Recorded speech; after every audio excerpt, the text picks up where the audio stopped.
So this is the presentation I was supposed to do in school with Iri and Hamdi. So I'm really sorry I wasn't there, so I'm sending you a video right now. I'm going to be talking about The Withered Arm, written by Thomas Hardy in 1888, and I'm going to be focusing on the character of Rhoda Brooke. So Hardy focuses on Rhoda Brooke in the first three chapters of the novelette. Quote, "The radiance lit her pale cheek and made her dark eyes, that had been once handsome, seem handsome anew." Rhoda represents what was considered a beautiful woman at the time. She is tall, slim, dark-haired, dark eyes. However, right now, at this time in the novel, she is old-aging. We need to be aware of this in order to understand her actions throughout the book.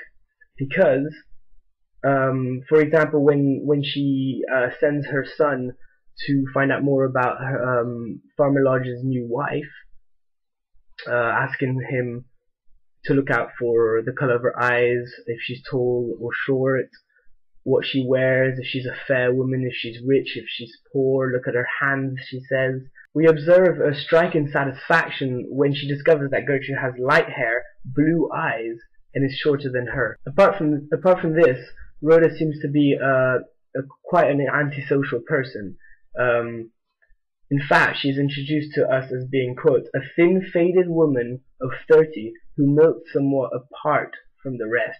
This quote shows how and proves the fact that Rhoda, apart from Farmer Lodge and Gertrude, where we are introduced the whole circumstances, but apart from this, she's represented as an antisocial person, as shown in the quote.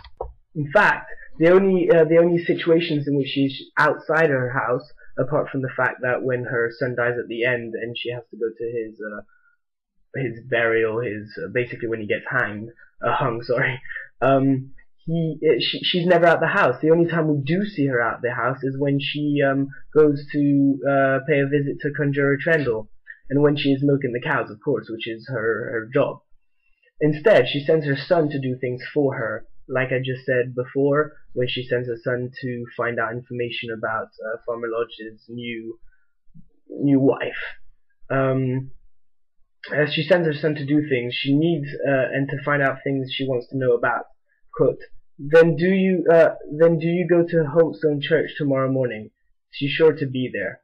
That's when she asks her son to go to the church to find out more about her, because as the son saw her for the first time, he didn't see her hands, or there were some things he missed. So the persistence that Rhoda Brooke has towards her son just shows that she's insecure about herself and wants to know more about Gertrude. Rhoda Brooke is from a lower class, living in a simple cottage. It is proven in the book. It is said outside the village, and is yet another victim of society, having borne a legitimate son from Farmer Lodge. This makes her a fallen woman. Since the beginning, there is something mysterious about Rhoda, as she does people ask themselves, because she has put a curse on Gertrude, her arm. We ask ourselves, is she a witch? What exactly is she? And she proves to be superstitious herself, just like the majority of the society at the time.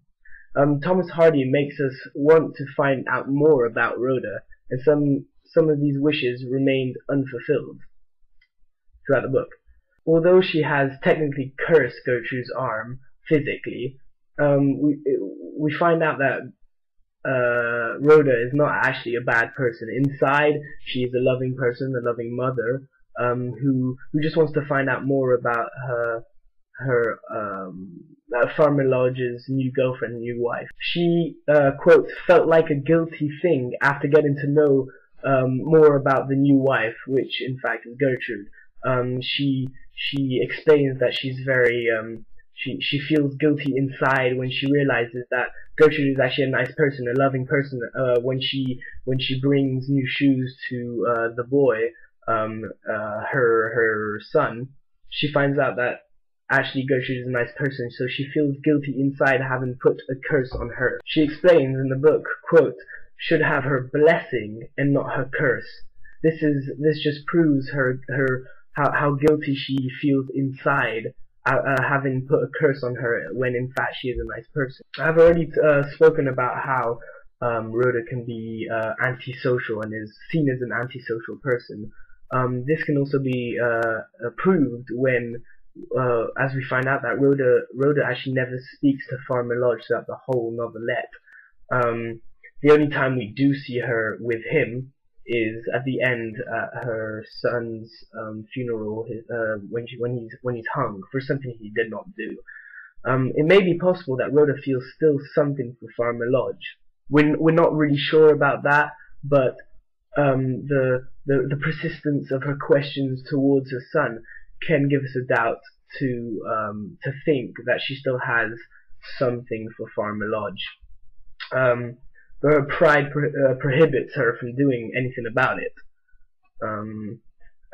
Although she obviously cares for him and tries to keep him safe, her relationship with him is rather superficial, as she does not pick up a certain troubles the boy seems to have. Quote, his mother not observing that he was cutting a notch with his pocket knife in the beach-back chair. Although she is the mother of the boy, she doesn't seem to love him like any mother would do. The lack of a father, the boy hasn't had a father figure, and Rhoda feels guilty.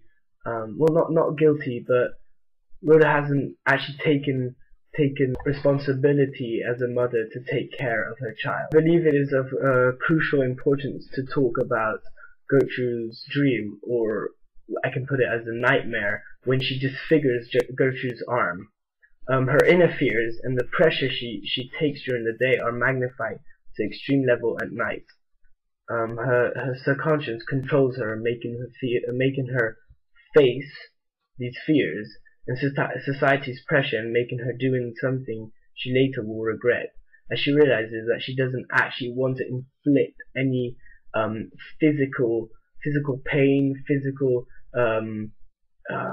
dysfunctioning of her arm. She doesn't want to do it. Like I said before, she feels bad for having done it because she would rather give her blessing rather than a curse on Gertrude, who turns out to be a nice person. In some way, Rhoda can be blamed for the death of her son at the end. I mean, in the beginning of the story, as we analyze the story, even though we thought it was hard to believe that she is in any shape or form to blame for her son's death, as we analyze the short story further, it becomes apparent that Rhoda had not established a healthy relationship and trustful relationship with her son. Her pride, as I talked about it before, could have been the reason why Farmer Lodge never actually adopted his son, but that could be a debate. For example, as Farmer Lodge says, quote, I once thought of adopting a boy, but he is too old now. And he has gone away, I don't know where. Overall, Rhoda Brooke is a fascinating character.